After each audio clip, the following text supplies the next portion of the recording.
We are all leaders. Anyone can attend this training. Maybe I can. Don't ever doubt it. It's not to be perfect.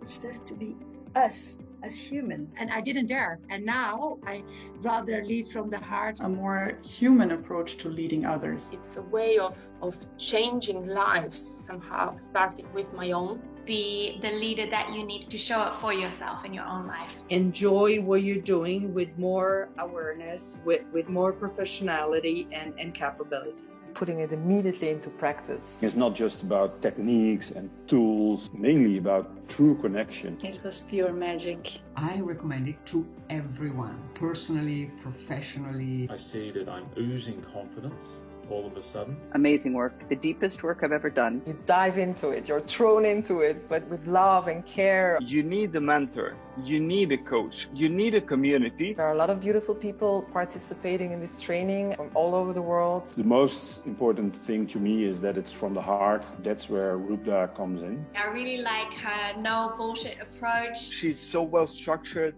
has so much experience in working with people. Tools for Life Leaders training with Rupda. That's where you gotta go. Go for it.